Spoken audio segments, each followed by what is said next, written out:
वृद्धों का अनुभव हमारे जीवन में कितना महत्वदायी है, आपको ये कथा सुनकर पता चलेगा। एक राजा था, उसने अपने राज्य में एक कानून लगा रखा था कि कोई भी 70 वर्ष की आयु से ऊपर अपने वृद्ध माता पिताओं को नहीं रखेगा, जंगल छोड़ दिया जाएगा। और जो परिवार ऐसा नहीं करेगा उसको परिवार सहित मृत्यु दंड दे दिया जाएगा। एक बार क्या हुआ, एक लड़का अपनी वृद्ध माता को कंधे पर बैठाकर झाड़ों के बीच से जंगल ले जा रहा था। झाड़ों की सूखी लकड़ियां जो है उनको तोड़ कर उसकी माँ जमीन पर डाल रही थी। लड़के ने जब ये देखा तो लड़के ने पूछा कि माँ आप ये क्या कर रही है? तो माता ने स्नेह को उत्तर दिया कि बेटा तेरे को आने में कोई कठिनाई ना हो, रास्ता भटक ना जाए जंगल से, इसलिए मैं ऐसा कर रही हूँ। लड़का बड़ा प्रभावित हुआ। उसने सोचा कि माँ के साथ ऐसा करने पर भी माँ मेरा हिस्सा सोच रही है। माँ को वापस घर ले आया, घर के पास में जमीन में गड्ढा खुदवाया, वहां उसने गुफा बनाई और माता को वहां रहने का स्थान दे दिया।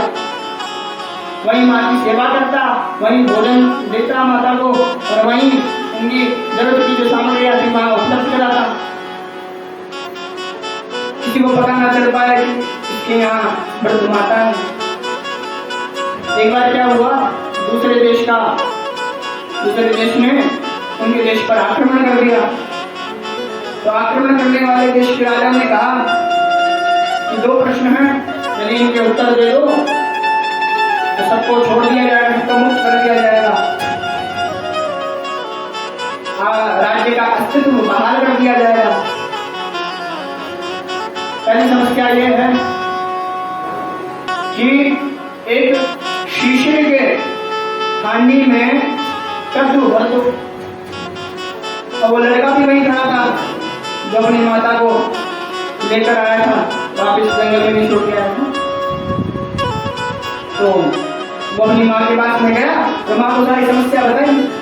माँ ने कहा कि एक शीशे की हांडी लो, उसमें जल भरो और उसमें कद्दू के बीज डाल दो। उस लड़के ने ऐसा ही किया। थोड़े दिन बाद में क्या हुआ, उसमें कद्दू तैयार हो गया।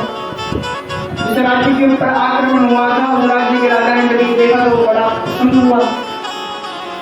अब दूसरा प्रश्न ये था, 2 एक समान गायें हैं, एकदम एक समान।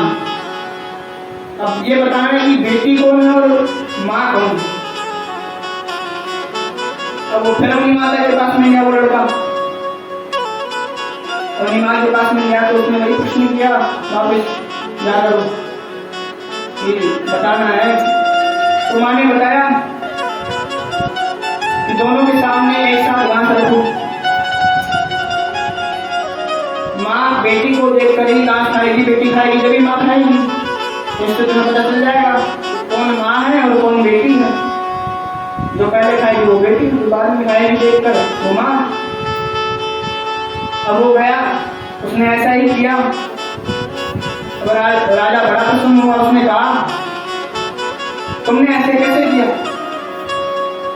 उसने कहा, उस लड़के ने, यदि आप मुझे अभय दो तो मैं आपको बता सकता हूँ। तो राजा ने उसे अभय दान देने का वचन दिया। उस लड़के ने कहा मैं अपनी वृद्ध माता को जंगल नहीं छोड़ के आया, बल्कि जमीन पर एक गुफा बनाकर वहां स्थान दे दिया और उन्हीं ने मुझे इन सारी समस्याओं का समाधान बताया।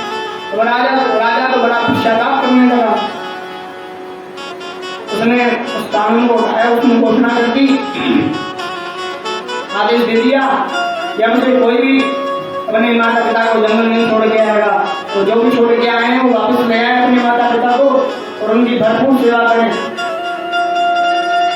इस प्रकार एक बुजुर्ग के अनुभव से राजा का राज्य बच गया, सारी प्रजा सुखी हो गई।